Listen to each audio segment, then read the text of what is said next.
Alright guys, this is Clark Knives here, and this is take 3.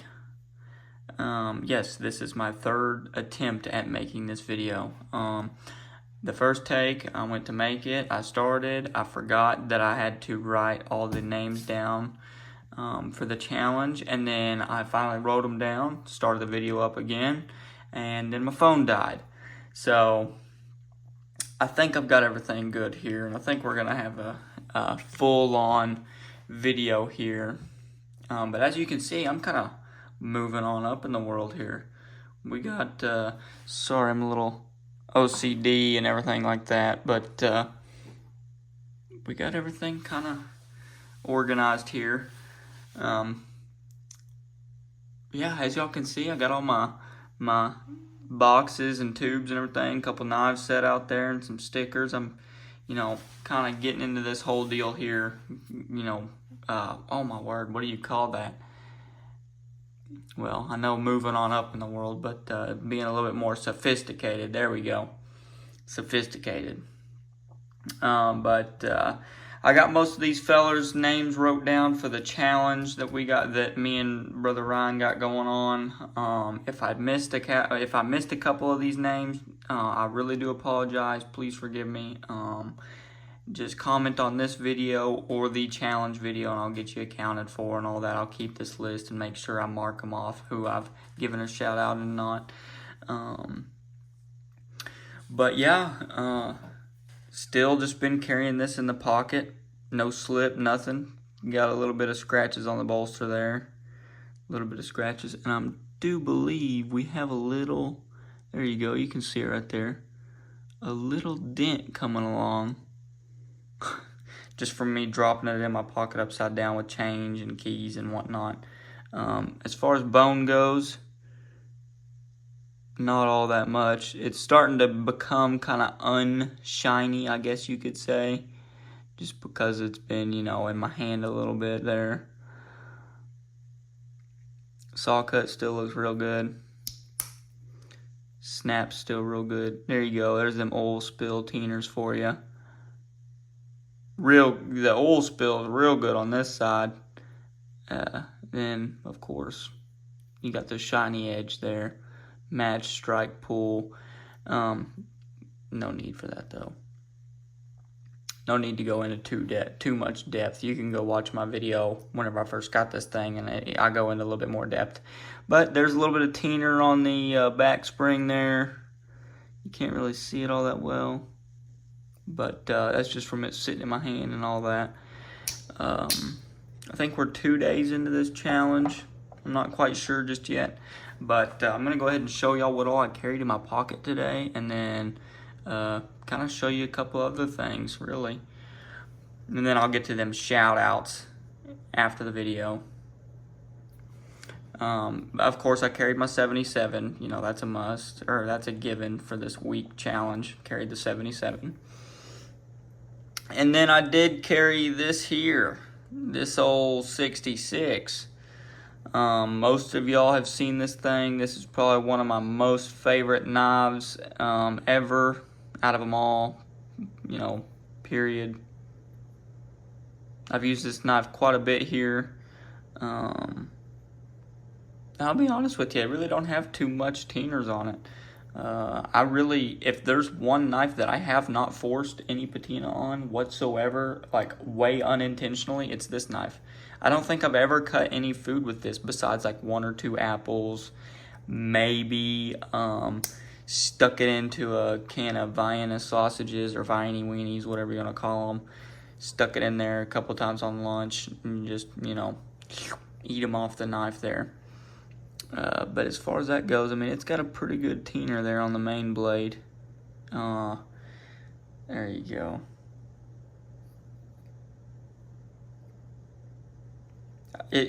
That's another thing I tried figuring out is the lighting. I was gonna make a video earlier today. It is currently, what do we got here? It is currently 10:25 where I'm at. And I was going to make one about 10:25 in the afternoon, but I completely forgot and I got busy and doing some other things. But the lighting was 10 times better then, so I'm kind of having to deal with what I got. Anyways, as you can see, this thing, she's got a pretty shiny edge on her. I did sharpen this, and it is sticky. Let me tell you what. Here you go. Barely holding the knife. It grabs onto a fingernail, boys. Let me tell you what. I'm not even holding the knife, and it'll just... As to, let me see if I've got a dull knife. This may be pretty sharp. I don't know. Hang on, let me use my other fingernail. See, as to where that one doesn't even grab onto it. But if you ever want to try a sharpness test, go ahead and just take your knife. And if it's sharp, it's going to stick to your fingernail. Just hold your knife like this, loose and everything. I'll even kind of spread my fingers out. I mean, it catches it, and I can drag it. So that's how you can tell a knife's sharp, fellers. Either that or just go ahead and cut your thumb. No, I'm just kidding. You can cut fillet a little piece off your finger there without cutting yourself open. But, yep, pretty sharp. Got some decent little teeners on this blade too. Nothing too crazy. Like I said, this, I've had this 66 for quite a while, and this is 100% natural patina. Natural. Anyways, enough talking about the knives here. Then carried the I'm pretty sure this is a 1976. There's 3 hash marks on this side and 3 hash marks on that side, so I'm pretty sure that's 76. Whew. That actually feels kind of good. I'm a little cold here in the house. But my uncle gave me this Zippo quite a while ago. I think I made a video, I think I may have done a pocket dump whenever I made my first video. And that's probably whenever I got this knife. Or not this knife, Lord. Got this Zippo. But I got to open this. This thing was brand spanking new.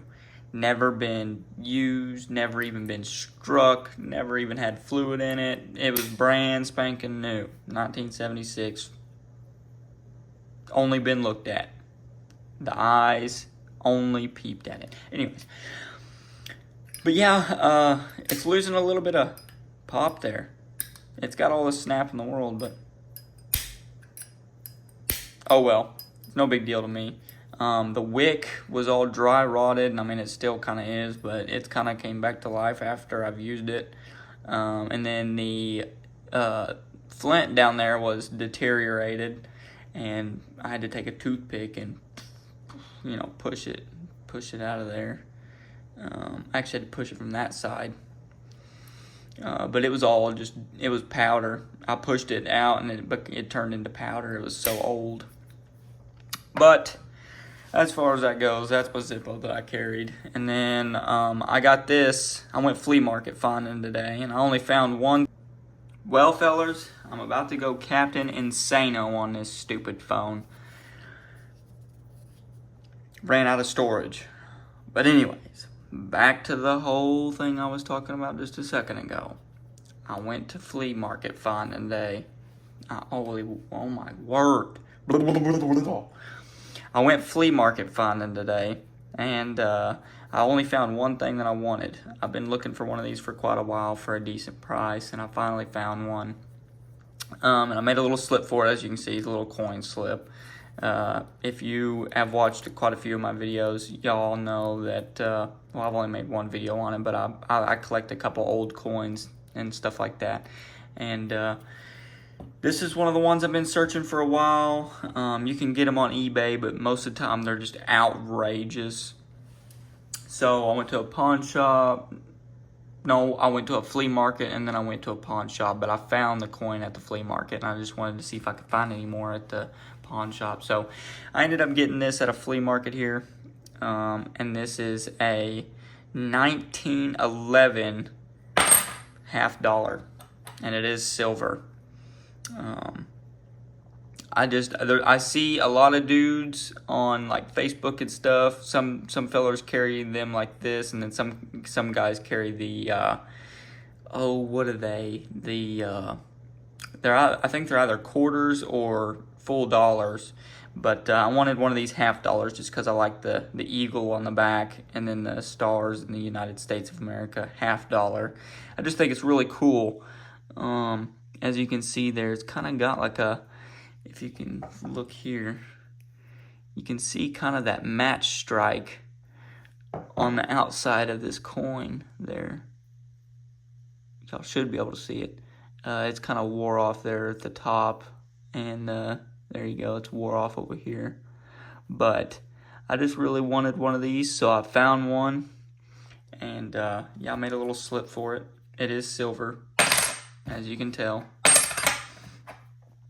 But it's just something really cool that I wanted to grab. And then I brought a couple other coins that I got laying around. This is not my whole collection, but this is just a couple other decently cool ones I got. Just a $1 coin here. These are pretty common. And then this is I think this is $1, 1979 Liberty $1 hair. This is not silver or nothing. I don't really know why this is like this. I've never seen another one like this, so I thought it was pretty cool. I definitely need to do a little bit more looking on these, but oh well. And then this one's all in tape just because I found it at O'Reilly's whenever I was working there about a year ago or so.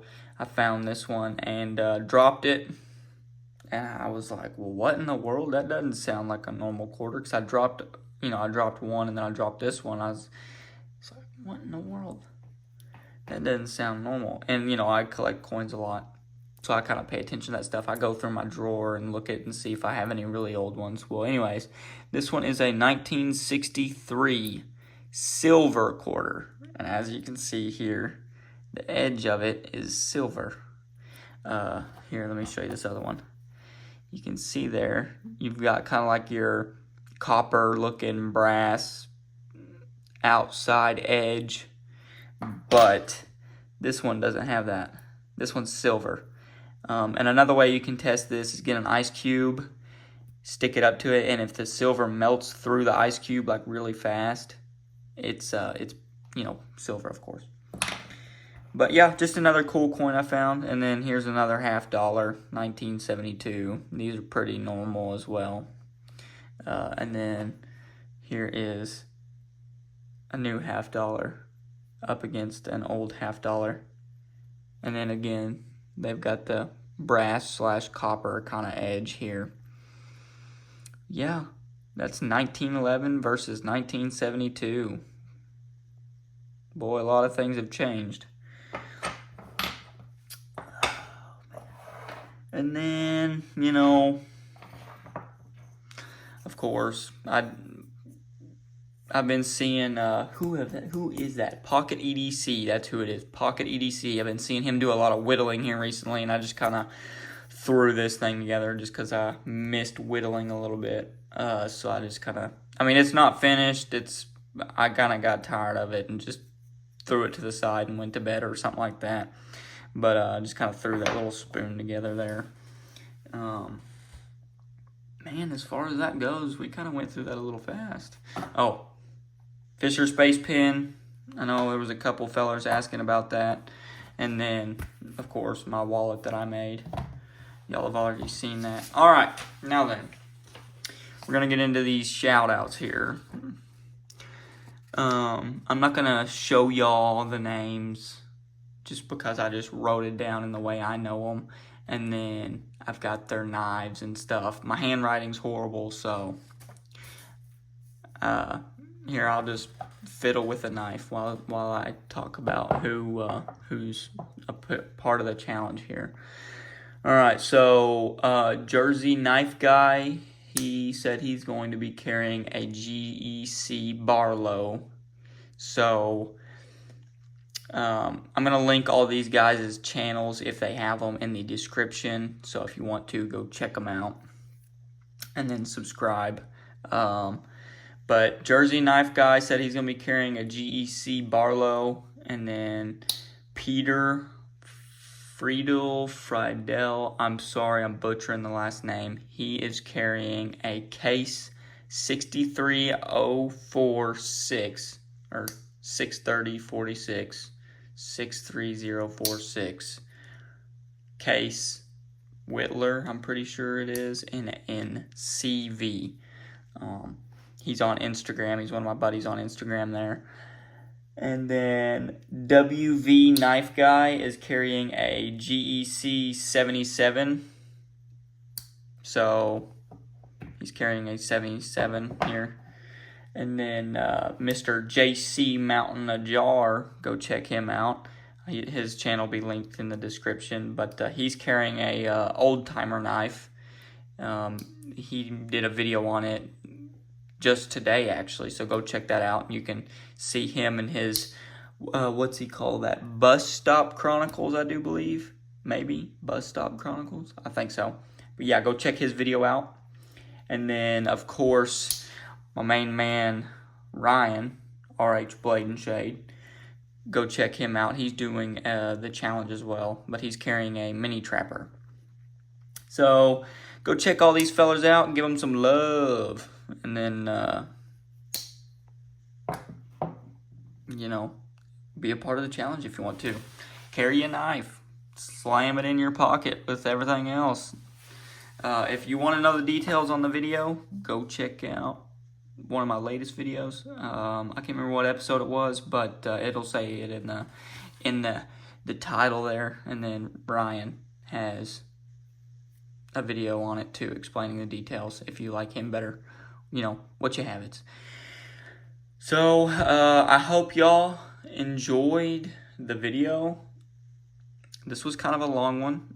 If you've stuck around till now, go ahead and comment 1911. There you go. Go ahead and comment 1911 if you've made it this far.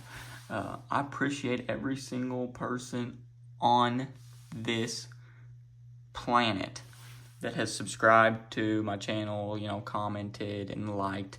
It really means a lot to me. I really appreciate it all. Thank you.